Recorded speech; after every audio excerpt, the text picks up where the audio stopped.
semua orang meragukan karena dia mengeluhkan nggak digaji gitu 5 kan. bulan. Iya, nggak digaji gitu kan. Mengeluhkan hal itu. Semua orang memprediksi kalah nih karena pemain nggak digaji, pelatih nggak digaji gitu kan. Pasti kalah. Valente terutama. Enggak. Wah. Iya, tapi Umpan-umpannya Valente, itu iya. kok jadi muncul lagi. Iya. Sebelumnya di Persik Kediri kayaknya nggak kena gitu kan. Tiba-tiba wah di PSIM, wah keren banget sih emang. Tapi ada tren yang di Borneo itu ada tren yang nggak ngenakin sebenarnya, yang buat kita gitu ya udah biasa nih. Ntar ngegas dulu di awal nih banget. Terakhir udah masuk putaran kedua, tiba-tiba ganti ke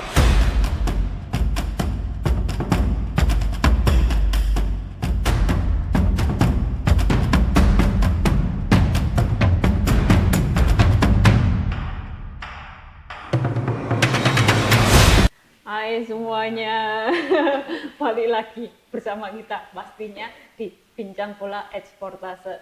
Ya, kalau ngomongin bincang bola pastinya kita akan bahas bola-bolaan. Tapi kali ini kita akan bahas soal Super League. Oh, biasanya Liga 1, Bang. Sekarang Super League. Enggak, Super League, Bang. Wah, Super League kayaknya awal-awal musim ini bisa diprediksi ya, Bang. Wah, agak penuh kejutan ya? Iya, penuh kejutan. Wah banget pokoknya Super League musim ini. Bang, Super League bahkan baru 7 pertandingan, bahkan yang di posisi puncak nih belum menjalani 7 pertandingan, Bang. Borneo FC. Borneo FC baru menjalani 6 pertandingan, belum pernah terkalahkan, Bang. Dan di puncak, kayaknya lagi berada di puncak ayem banget gitu, Bang. Dibanding tim-tim besar malahan kayak Persija, Persib Bandung, Persebaya, Persis Solo. Jadi gimana nih Bang lihatnya Bang Borneo, Bang? Wah, lihat permainannya Borneo sih nyenengin ya. Mainannya tuh enak, kolektif, solid. Pemain-pemainnya daya juangnya tinggi. Tapi ada tren yang di Borneo itu ada tren yang nggak ngenakin sebenarnya, yang buat kita gitu ya udah biasa nih. Ntar ngegas dulu di awal nih banget. Terakhir udah masuk putaran kedua, tiba-tiba ganti pelatih nggak jelas. Tiba-tiba pemain, tiba-tiba bensin habis kayak pemain nggak gajian, padahal gaji lancar gitu kan. Agak Borneo tuh ya nggak ngenakinnya gitu. Bagus, tiba-tiba ngedon, tiba-tiba. Jadi kita nggak heran gitu dengan performa Borneo di awal musim ini gitu. Cuma ya berharapnya semoga tidak Kak, musim ini ya. Pernah juga kita tanyakan ke Pak Nabil ya dari musim lalu apa jawabannya enggak lah, musim ini enggak akan begitu. Tapi itu kemarin terulang. Ya semoga musim ini enggak terulang Pak Nabil ya. Bang, tapi kan sebelumnya nih mereka menang gitu kan. Sempat diragukan pas lawan Persija, Bang. Karena sebelum lawan Persija kan lawannya ya bisa dibilang emang nggak diunggulin, terus habis itu emang lagi berada di papan bawah semua gitu lawan-lawannya gitu, Bang. Tapi kemarin lawan Persija tuh sempat diunggulin, nggak diunggulin lah, kayaknya bakal kalah sama Persija karena Persija juga trennya emang lagi bagus gitu, Bang. Tapi Persija sebenarnya trennya lagi menurun ya. Sebenarnya ketika lawan Borneo tuh trennya lagi kurang oke lah Persija, dan apa ya, psikologinya itu kurang bagus karena yang dikatakan Maurizio Sousa ya, kita 4 beruntun nih main tandang nggak kandang-kandang. Ada situasi-situasi awal musim yang sedang ditata lah di awal musim ini. Tapi bukan soal gaji yang jelas itu ya. Tapi bukan soal gaji, ada hal yang lagi dibenahin lah, yang membuat Persija agak turun dikit nih. Ntar naik lagi Kak. Oh, berarti posisi keempat ini tiba-tiba kan langsung ke posisi keempat nih, Bang. Padahal sempat diprediksi bakal naik nih, bisa ngalahin Borneo lagi, naik paling nggak. Ntar akan persaingan itu ya, terahnya akan kembali lagi. Gitu. Optimis banget ya. Main Persija. Bang, tapi ya tiba-tiba langsung berada di posisi kedua adalah Persita Tangerang. Persita Tangerang. Persita Tangerang ini gimana tiba-tiba langsung posisi kedua? Iya. Nggak terduga juga setelah 3 laga cuma 1 poin, tiba-tiba terakhir susut menang terus langsung kedua. Yoi juga sih pendekar Cisadane ini. Padahal sempat diragukan gitu kan Bang Carlos Lena gitu kan. Ya mungkin karena masih Persija banget nempelnya gitu kan. Mungkin ya dia baru datang di Persita, mulai adaptasi dan Menata ulang. enggak, tekanan yang dialamin Pena ketimbang di Persija itu menurun. Ketika di Persija tekanannya besar banget sampai sebenarnya orang ini pelatih ada mentalnya nggak sih sampai latihan juga Persija tuh jadi kayak tim Korea Utara dibikin sama dia nih. Nah, di Persita tetap didapat dukungan besar dari supporter, tapi ya nggak sebesar Persija, mungkin membuat dia mengkreasikan permainan lebih oke. Itu sih kalau lihat gua. Bisa buat kejutan tiba-tiba. Buat kejutan. Tapi yang ini sih Bang yang masih harus jadi sorotan dan pasti diomongin di semua orang tuh yang baru promosi sih Bang. Simba. Iya. Simba biru ya. Iya. Sumpah tuh keren banget. Wah, kayak tim promosi tapi tiba-tiba konsisten tuh di posisi atas Bang. Papan atas. Gue sempat terbersit di awal tuh melihat komposisi pemain. Ya Allah ini mah skuad degradasi nih PSIM skuadnya. Pemain-pemainnya kayak pemain asingnya tuh pemain yang udah beberapa musim di Indonesia, cuma udah nih habis nih kayak Ze Valente, kayaknya Ezequiel Vidal kayaknya udah malah. Tapi emang gue melihatnya pelatihnya asal Belanda ini kan emang level kasta pertama dan kelihatan banget kualitas permainannya. Enak ngelihatnya, walaupun pemainnya kayak ya Allah. Sumpah aku juga lihat Reva. Bukan Reva. Ya Allah Reva kayak setiap pertandingan dapat kartu gitu. Makanya itu. Aduh, dan beberapa pemain kan emang yang levelnya level Liga 2 sebenarnya kan. Tapi di Super League ini enggak gitu. Kelihatan mainnya iya sih. Pelatihnya sih kayak mungkin aku percaya sih mungkin karena di ruang ganti juga mungkin pelatihnya bisa buat tim jadinya enak, jadi kayaknya kebawaannya di pertandingan juga enak. Tapi emang aku sih pelatihnya hebat. Pelatih pemain-pemainnya kalau lihat, aduh aku saya sempet ngomong kayaknya pemain sisaan Liga 2 kan sih. Pemain sisaan Liga 2 gitu ngelihatnya. Aduh tapi oke nih malah. Konsisten tapi nggak, maksudnya aku tanya dulu nih, bakal konsisten nggak? Ini kan baru 7 pertandingan, bakal konsisten nggak sampai akhir musim?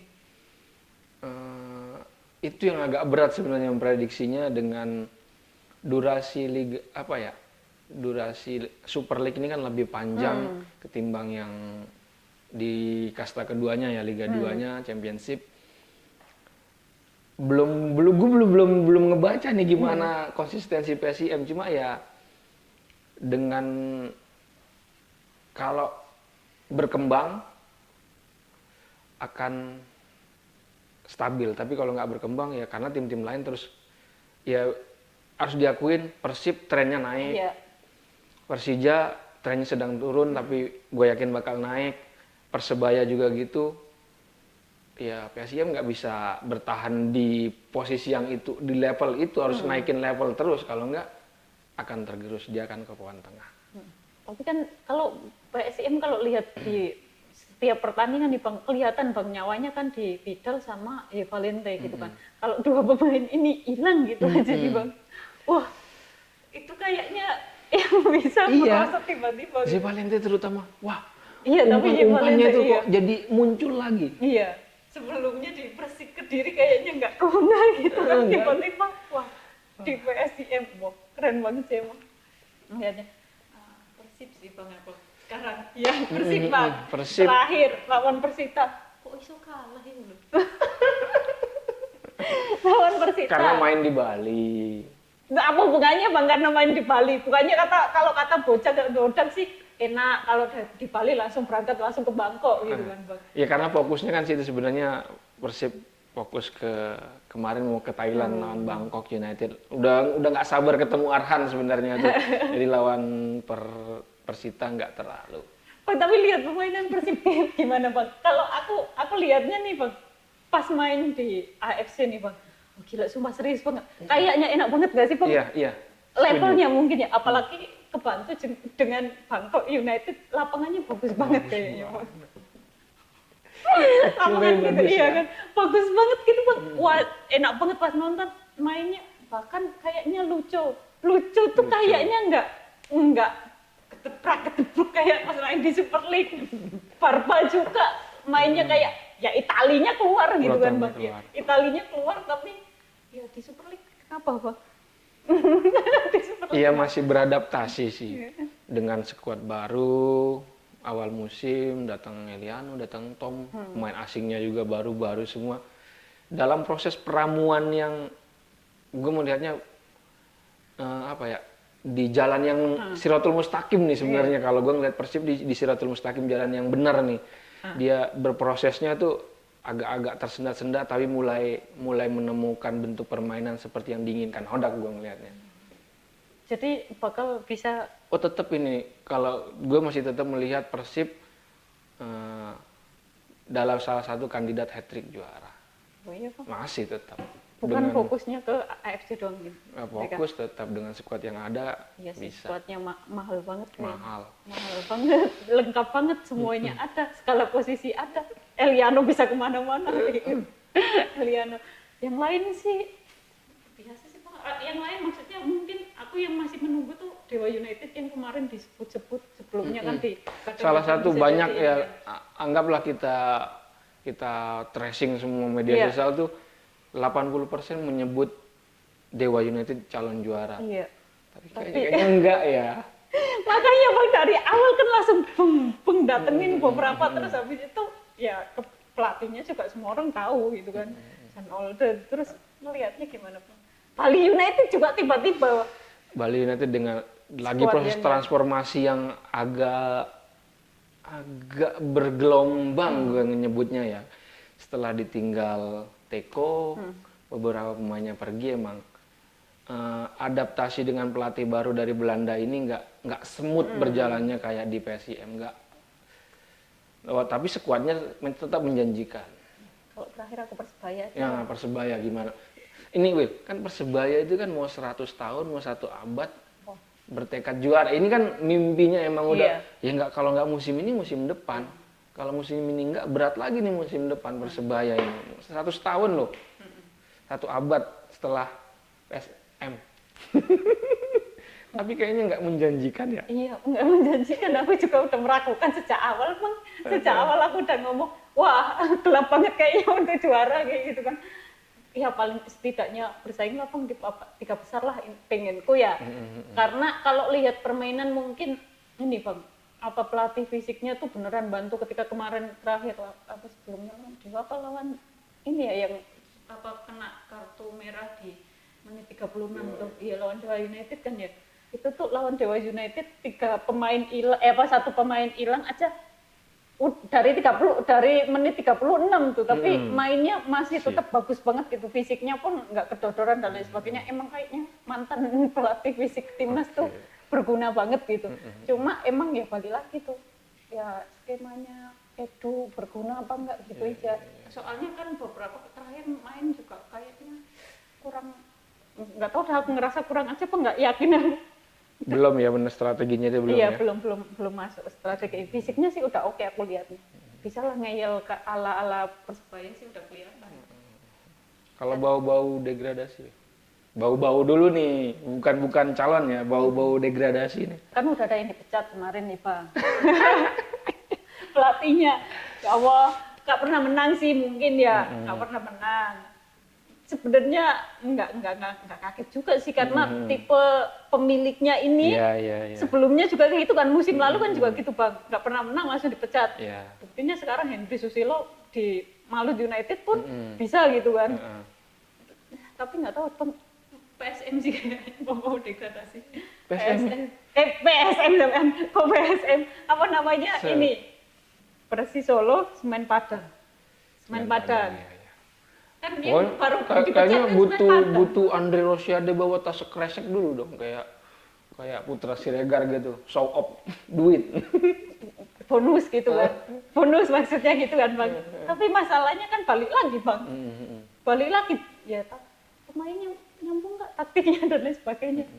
Itu sih Bang, Semen Padang kayaknya yang nggak tahu ya, belum dapat, masa dari 7 pertandingan baru 4 poin Bang. Iya, Jadi kayaknya masih berat sih Bang. Tapi emang tipe pelatih, tipe pemiliknya juga banyak bacot doang. Maksudnya kalau emang niatnya nih Bang, maksudku kalau niatnya emang pengen bersaing di Liga 1 mungkin akan mendatangkan beberapa pemain yang emang benar-benar bagus gitu kan. Benar-benar bagus yang emang proper mau juara gitu kan. Tapi kayaknya aku melihat nggak ada perubahan gitu loh Bang dari yang sebelumnya musim lalu sampai sekarang. Yang aku ya itu sih salah satunya yang jadi itu Persis Solo, ada apa sih dengan Persis Solo gitu kan? Nggak diurusin kan? Nggak tahu Persis Solo kenapa tiba-tiba ya anjlok juga gitu kan? Aku malah yang sekarang kayaknya masuk ranah degradasi itu kayaknya PSM. Bang. PSM ya setelah ditinggal Tavares. Iya, Tavares nggak digaji berapa tahun tuh Bang? 2 tahun lebih, 2 tahun lebih nggak digaji.